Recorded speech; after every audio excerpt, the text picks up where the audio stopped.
Haleluya, puji Tuhan, salam sejahtera bagi kita semua, keluarga besar GPDI El Shaddai Magelang. Puji Tuhan, kembali kita akan merenungkan kebenaran firman Tuhan hari ini. Dan judul firman Tuhan adalah pelajaran hidup. Sama-sama kita buka di dalam Imamat pasal yang ke-10 ayatnya yang pertama. Sekali lagi, Imamat pasal yang ke-10 ayatnya yang pertama, demikian firman Tuhan. Kemudian anak-anak Harun, Nadab dan Abihu masing-masing mengambil perbaraannya, membubuh api ke dalamnya serta menaruh ukupan di atas api itu. Dengan demikian mereka mempersembahkan ke hadapan Tuhan api yang asing yang tidak diperintahkannya kepada mereka. Puji Tuhan, Bapak Ibu, saudara-saudari yang diberkati oleh Tuhan, ketika peristiwa ini terjadi, Nadab dan Abihu tidak mendapat perintah apapun atau dari siapapun untuk membakar ukupan. Ukupan biasanya harus selalu dibakar hanya oleh seorang imam pada satu waktu. Tetapi kali ini Nadab dan Abihu masuk bersama-sama untuk membakar ukupan.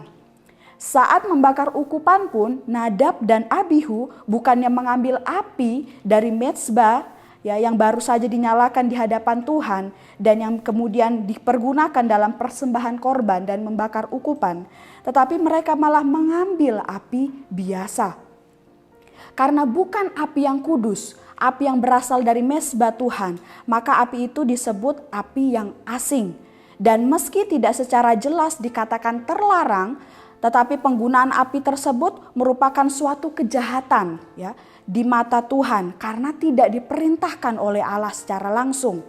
Oleh sebab itu, tindakan mereka mempersembahkan api yang asing itu sama dengan mempersembahkan ukupan yang lain yang dengan tegas dilarang oleh Allah. Oleh sebab itu, Nadab dan Abihu kemudian binasa pada saat itu juga setelah membakar ukupan. Mengapa bisa terjadi? Karena mereka melakukan sesuatu yang tidak diperintahkan oleh Allah. Dan mereka juga melanggar aturan bagaimana harusnya membakar ukupan bagi Allah. Nah, Bapak Ibu, saudara-saudari yang diberkati oleh Tuhan, melalui kisah ini, dari kisah Nadab dan Abihu, pelajaran hidup apa yang bisa kita dapatkan? Yang pertama, hiduplah dalam ketaatan mutlak kepada Allah.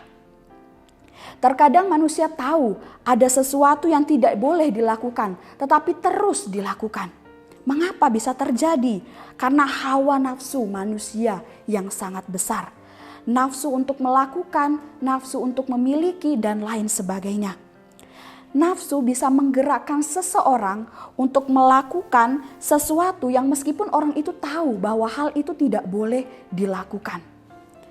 Sehingga seringkali keinginan manusia bertolak belakang dengan apa yang seharusnya, bertolak belakang dengan apa yang baik dan benar. Dan Nadab dan Abihu membakar ukupan bukan karena disuruh Tuhan, tetapi karena keinginan mereka sendiri. Dan sebagai imam pun seharusnya mereka pasti tahu tata cara yang benar dalam membakar ukupan. Tetapi mereka tidak melakukan tata cara yang benar tersebut. Dan ini adalah bentuk bentuk ketidaktaatan dari Nadab dan Abihu terhadap Allah. Bapak, Ibu, saudara-saudara yang diberkati oleh Tuhan, mari saat ini melalui peristiwa Nadab dan Abihu kita diingatkan, taatlah kepada Tuhan dengan sepenuh hatimu. Hidup dalam ketaatan mutlak kepada Allah. Taat kepada Allah itu berarti harus mematuhi dan melakukan semua perintah Tuhan tanpa terkecuali, tidak separuh-separuh. Taat kepada Tuhan juga adalah tidak melakukan yang bukan perintahnya Tuhan. Selain kita melakukan perintahnya Tuhan, tapi kita juga harus tidak melakukan apa yang tidak diperintahkan oleh Tuhan. Dan kiranya Roh Kudus yang memampukan kita untuk selalu hidup ketaatan kepada Tuhan, melakukan perintahnya Tuhan dan menjauhi apa yang tidak diperintahkan oleh Tuhan. Kemudian hal yang kedua, pelajaran hidup yang kita dapatkan adalah hormati dan hargai kekudusan Allah. Nadab dan Abihu mempersembahkan api yang asing di hadapan Tuhan. Dan tentunya ini sangat melanggar kekudusan Allah. Dari hal ini kita belajar. Jangan tiru caranya Nadab dan Abihu yang mempersembahkan korban yang tidak kudus bagi Allah. Berkaitan dengan ketaatan yang tadi barusan kita bahas, ya. Jika kita taat kepada Allah, ya kita akan tahu bahwa Allah yang kita sembah itu kudus dan kita akan hidup sesuai dengan standar kekudusannya Allah.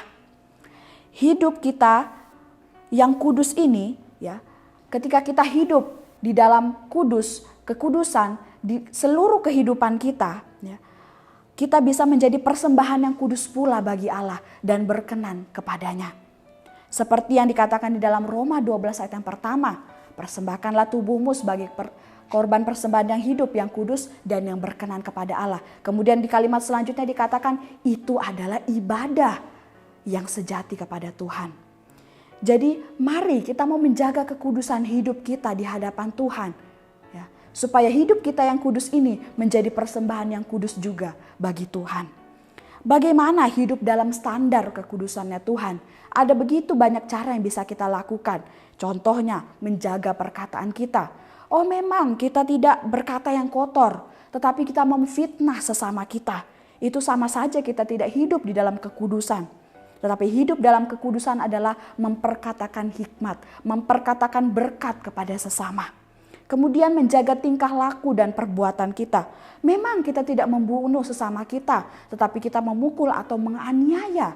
Itu sama saja juga kita tidak hidup di dalam kekudusan. Tetapi hidup di dalam kekudusan adalah lakukan hal yang baik dan yang benar, serta bermanfaat bagi diri kita sendiri dan juga bagi sesama dan mempermuliakan nama Tuhan.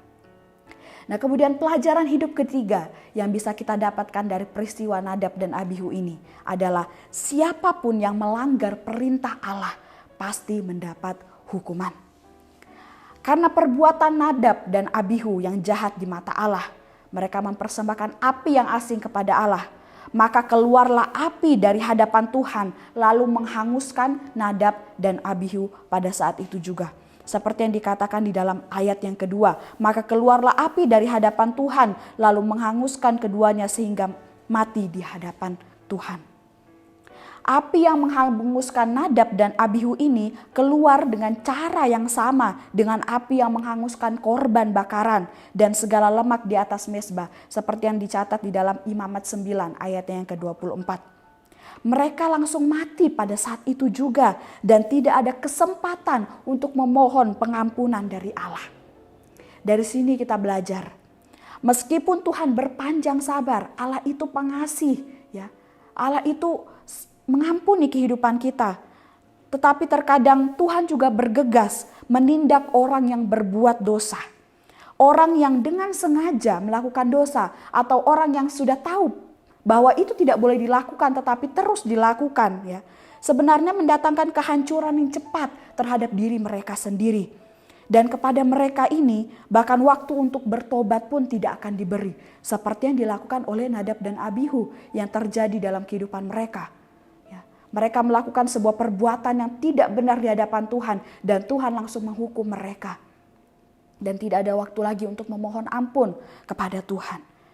Tetapi juga ada kalanya Tuhan memberi kesempatan kepada kita untuk bertobat, untuk mengakui kesalahan kita di hadapan Tuhan.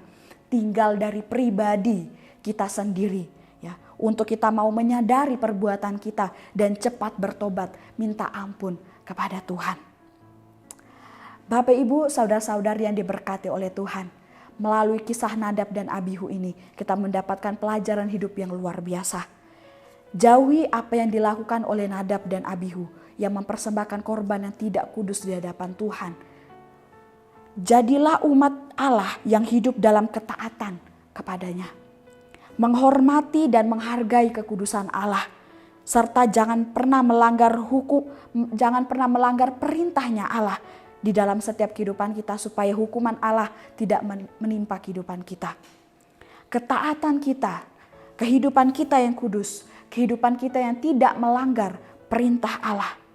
Itulah yang menjadi persembahan yang kudus dan yang berkenan kepada Allah. Puji Tuhan, Tuhan Yesus memberkati kita semua. Mari kita akhiri renungan kita dengan sama-sama berdoa. Terima kasih Tuhan, kami bersyukur buat segala kebaikan-Mu dalam kehidupan kami.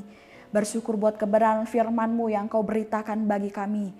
Ajar kami Tuhan untuk selalu hidup di dalam kebenaran, untuk senantiasa belajar kebenaran firman Tuhan, supaya kehidupan kami selalu melakukan hal-hal yang berkenan di hadapan Tuhan.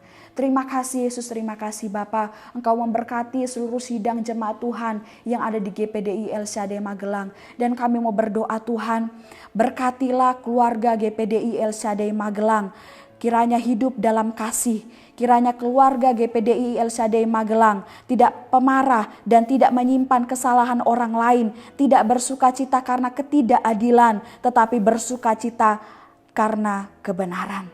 Inilah yang menjadi doa kami Tuhan, inilah yang menjadi kerinduan kami. Kiranya Engkau yang menyatakan kuasa-Mu di dalam setiap kehidupan kami dan membawa kehidupan kami selalu hidup di dalam kebenaran-Mu. Terima kasih Tuhan, kami terima kebenaran firman-Mu di dalam nama Tuhan Yesus Kristus. Haleluya. Amin.